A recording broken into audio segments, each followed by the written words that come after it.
Got a thought-provoking question for you. Stop and think about this. Why do they do this? Why do they refer to, they being the media, mainstream Marxist media, why do they refer to people they don't like in derogatory terms, hateful terms? Classic example is the video we're going to play. And in this video, you will hear a presenter from MSNBC refer to Milo Yiannopoulos. I've taken to calling him Milo Indianapolis because I can't pronounce Yiannopoulos. Refers to Milo, I'll just call him Milo, it's a lot easier.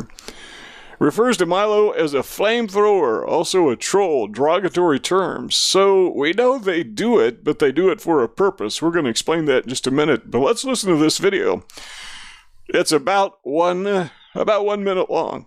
California. The president tweeting this morning about those protests at Berkeley. Here's what he says. If UC Berkeley does not allow free speech and practices violence on innocent people with a different point of view, no federal funds? ? And just to remind our viewers, this protest developed overnight out at Berkeley because Milo Yiannopoulos, sort of noted troll, sort of flamethrower, if you will, was set to speak. All right, she said kind of a troll, a flamethrower. Let's go back and play this again. And just to remind our viewers, this protest developed overnight out at Berkeley because Milo Yiannopoulos, sort of noted troll, sort of flamethrower. Okay, when she says the word flamethrower, what you see in the background are flames. The question is, who threw those flames? Did Milo do that, or did the protesters do that? Well, she refers to him as a flamethrower, and the implication is somehow this riot is the fault of Milo Yiannopoulos. By the way, I'm not a big fan of Milo, but I am a big fan of free speech. I am a big fan of allowing people who disagree with you to say what's on their mind and to defend till death their right to say it, even if you don't like it. By and large, I agree with a lot of what he says, but there's some things that I gotta tell you, I just find disgusting, but that's not the question. The question the question at hand is this. Why does the media use this type of hate speech? Let's take a look at another article. This one, a little more difficult to read. See if I can make the type a little bigger by increasing the page size. In this particular article, which is published by the New York Times, it says this: a speech by divisive right-wing writer.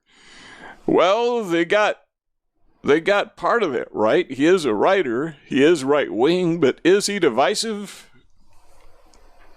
Well, just about any opinion can be divisive. So do you call everybody with an opinion divisive? Or do you reserve that word for people you don't like? I suppose it's accurate, but is it necessary? A speech by the divisive right-wing writer Milo Indianapolis at the University of California, Berkeley was canceled on Wednesday after a night of demonstrators after demonstrators set fires and threw objects at buildings to protest his appearance. So why do they do this? Why do they use those types of terms? This is a story, you'll remember, we reported on this a couple weeks ago. Well, not a couple weeks ago, about a week ago. But it says, Breitbart News editor Milo Yiannopoulos. Divisive speaking tour, provoking shouting matches and fistfights among college fans and foes. All right, so Milo is the one who's divisive. Milo is the one who's provoking shouting matches. Then it goes on to say that a man is in critical condition after being shot. And this is the guy here who is being shot, who, by the way, if you remember our earlier report on this, was actually a Bernie Sanders supporter. And he was shot by a guy described as an Asian because he believed this guy was a white supremacist. Imagine that. Well, I guess it's possible. You know, Bernie Sanders lives in Vermont, which is the second whitest state in the country, so maybe Bernie Sanders is a closeted white supremacist. No, actually, I think he is a white supremacist. Otherwise, he wouldn't live in Vermont. He just doesn't call himself that. All right, so back to the question. Why do they do this? Why is it that the media is intent on using these adjectives to describe not just Milo, but anybody they don't like, anyone to the right of center? The reason they do that is they want to They want to demonize us so that we will be hated, so that when people attack us, they will not, it's not only granting permission for them to attack us, but it's making it desirable for them to attack us. It's almost as if they are saying, in essence, these people need to be attacked. They deserve to be attacked. It is the moral high ground to attack people that you don't like, and these are people you should not like. There are people out there who call me a racist. I am not a racist. I'm an anti-racist. There is no sense whatsoever, absolutely no rationale, no moral high ground in disliking somebody simply because of a natural characteristic such as race or any other natural, innate, unchangeable characteristic, immutable characteristic. You don't dislike people because of their race. So it's immoral, it's illogical. But I like to go on and add to that it's also immoral and illogical to deny reality that there are differences in races. We don't want to acknowledge that, but there is. So they still call me that name.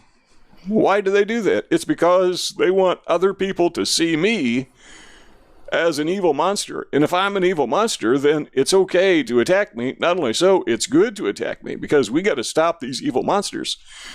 Well, what if they're not evil monsters?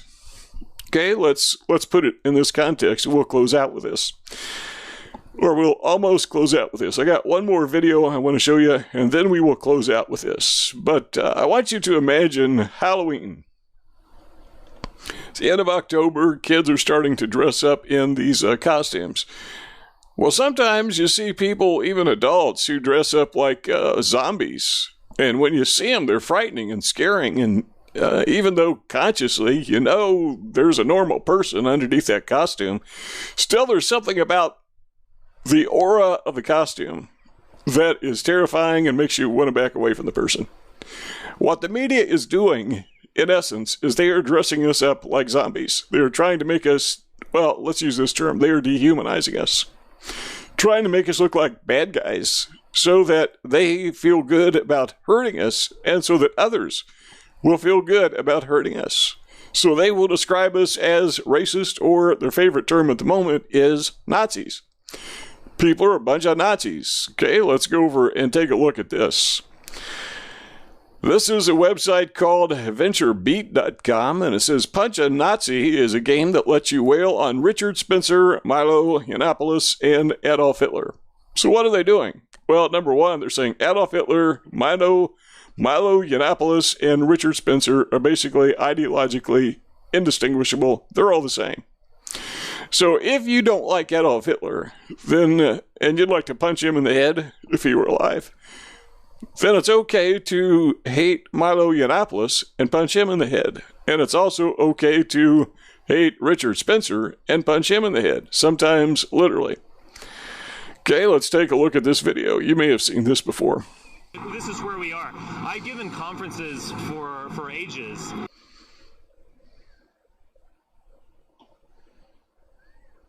And we'll usually expect some protesters, they'll do silly string or something like that. We've entered this new world where... Thank you, YouTube. The leftist protesters, no, I'm not a neo-Nazi. You like black people? Well, why not? Sure. Would you marry a black Neo-Nazis love you, but you're not a neo-Nazi. Neo-Nazis don't love me, they kind of hate me, actually. The KKK, neo-Nazi. Those people don't like me, Are you to be like honest. the hipster version of the neo-Nazi movement? It's, Pepe's become kind of a symbol.